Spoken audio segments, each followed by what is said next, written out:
Pride of the people. The time is 12 o'clock. Good afternoon. Here is iPower 102.7 FM Midday News. I am Florence Ibahreman. First, the headlines.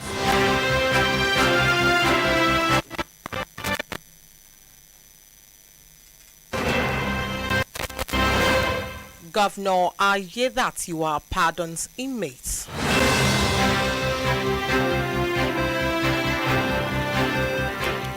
Gunmen launch new attack in Benue.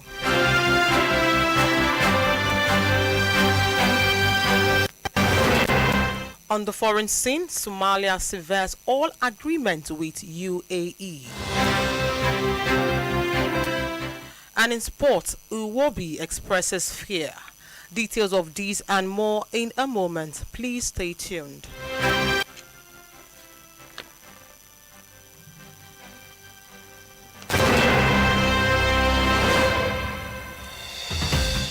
Welcome back, and now the news in detail, starting from the home front. Ondo State Governor Lucky Ayedatiwa has granted outright pardon to 7 convicts of 7 various sentences in custodial centers across the state. The move was made known in a statement signed by his chief press secretary to the governor, Ebenezer Adeniyo, on Monday. Ayedatiwa, who had earlier granted clemency to 77 convicts on the first day of the year, released additional 7 as part of activities to mark his 61st birthday on Monday. Now to Edo State, the Edo State government has postponed all resumption date of all public and private schools in Edo Central Senatorial District following the recent security crisis in the area, with a new date of resumption to be communicated to the public in due course. In a statement issued by the Commissioner for Education, Dr. Padi Iyamo, said the postponement was until further notice to enable the state to address prevailing exigencies and improve the welfare and safety of the pupils. The decision came amid heightened tension in Ekpoma, a southwest local government area, after a peaceful protest over insecurities and kidnapping turned violent when hoodlums hijacked the protest, blocked a major highway, disrupted commercial activities and attacked traders. The attackers also invaded and vandalized the palace of the Onoji of Ekpoma, Zaiki Anthony Ebumeri II, an action strongly condemned by Governor Monday Okpebolo.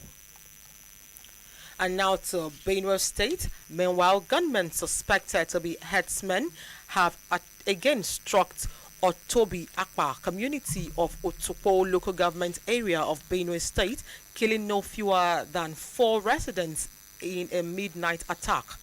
It was gathered that the assailants, whom were heavily armed, invaded the community around 12 a.m. on Tuesday, shooting sporadically and forcing residents to flee for safety. The attack, which lasted for several hours, claimed the lives of Ochi and Ayedu, Eje Uzo, Alinko, and Achibo, while several other residents are still unaccounted for as of the time of filing this report. The latest incident comes just a month after a deadly assault on the same Otobi Akpa community, during which at least 13 people were killed, many others injured, several persons missing, and more than 50 houses razed. This media news is coming to you from iPower 102.7 FM, Emure Ile Owo. Still to come on the foreign scene, Somalia severs all agreements with UAE. And in sport, Iwobi expresses fear. Whether you're tuning in for breaking news, in-depth analysis, or community updates, High Power 102.7 FM remains your most trusted source. Because when it comes to news, the truth matters. High Power FM 102.7. Welcome back, and now to the foreign scene. Somalia has severed all agreements with the United Arab Emirates UAE, annulling deals spanning key port operations, security cooperations and defense, citing harmful actions that undermines the country's unity and sovereignty. After the Council of Ministers announced the decision on Monday, Defense Minister Ahmed Moualem Figi said in a post on X that the move was based on reliable reports and evidence indicating practice linked to the United Arab Emirates that undermines the sovereignty of the Somalia Republic, its national unity and political independence. Somalia's announcement appears to be linked to Israel's recognition in December of the Somaliland, a self-declared independence region and in northwestern Somalia that broke away in 1991.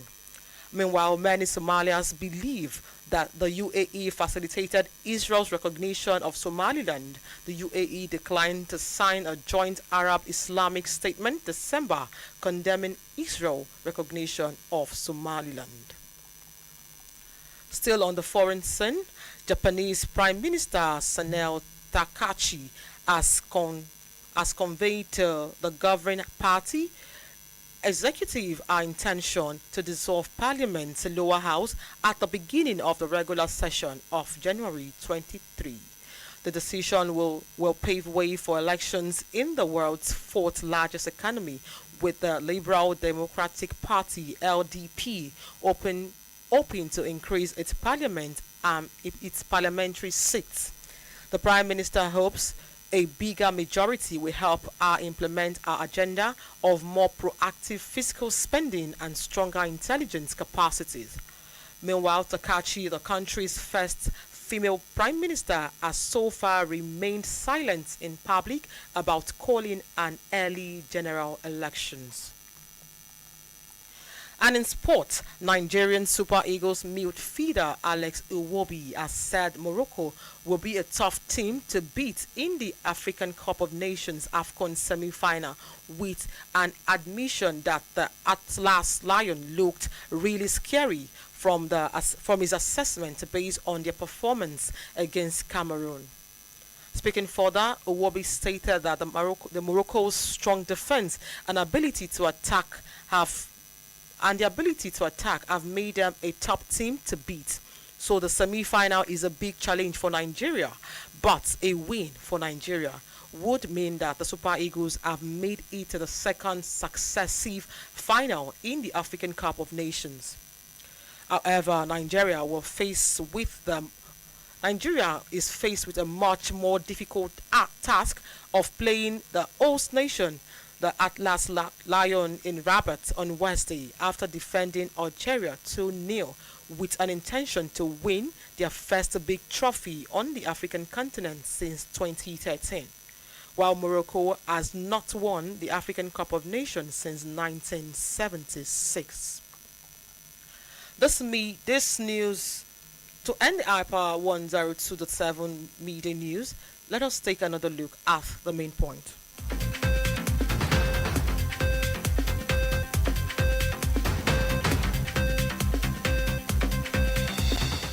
We told you in the course of the bulletin that Ondo State Governor Lucky Ayedatiwa has granted outright pardon to 7 convicts serving various sentences in custodial centers across the state.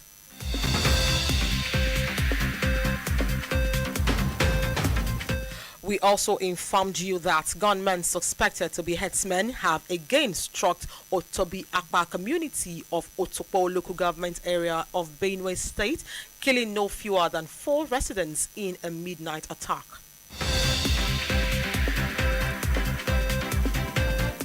On the foreign scene, Somalia has severed all agreements with the United Arab Emirates UAE, annulling deals spanning key port operations, security cooperations and defense, citing harmful actions that undermines the country's unity and sovereignty. And in sport, Nigerian Super Eagles midfielder Alex Iwobi has said that Morocco will be a tough team to beat in the African Cup of Nations semi-final, with the admission that the Atlas Lion looked really scary from his assessment based on their performance against Cameroon. And that was iPower 102.7 FM Media News, edited by Akin Adebayo. I am Florence Ibahreman. Many thanks for listening. Good afternoon.